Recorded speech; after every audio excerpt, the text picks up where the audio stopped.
তো বন্ধুরা, আজকে আমরা যাচ্ছি হচ্ছে কোথায় বলো তো? তো তোমরা ব্লগ ভিডিওটা যারা দেখেছো তারা অবশ্যই জানো আমরা কোথায় যাচ্ছি। তো আর বলছি না। তো দেখো, এই জায়গাটা খুব সুন্দর, নদীর পাশ, একটা গাছ আছে, খুব সুন্দর এখানে ফটো তোলার জায়গা। তো তারপরে দেখো আবার এখান থেকে একটুখানি, তো তারপরে দেখো চলে আসলাম এই যে মেলা। মেলাটাও কিন্তু অনেক অনেক বড় জায়গা নিয়ে মেলাটা হয়। তো খুব সুন্দর, দেখো অনেক কিছুই আছে।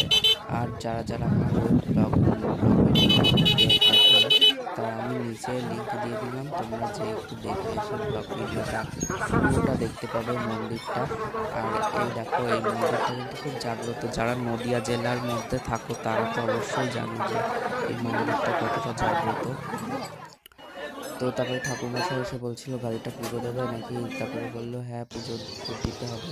তো তারপরে গাড়িটা পুজো দেওয়ার পরে একটু খাওয়া দাওয়া করার এখন যাচ্ছি একটু নদীর ঘাটে। তো দেখো নদীর ঘাটটা কত সুন্দর। আর দেখো সবাই দণ্ডি কাটছে, মানে যাদের মানত পূরণ হয় তারা এরকমভাবে দণ্ডি কেটে কেটে মন্দিরে যায়, দিয়ে পুজো দেয়।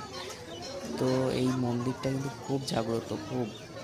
এখানে প্রত্যেক সোমবার লোক আসে অনেক। তো ভিডিওটা কেমন লাগলো অবশ্যই জানিও, লাইক কমেন্ট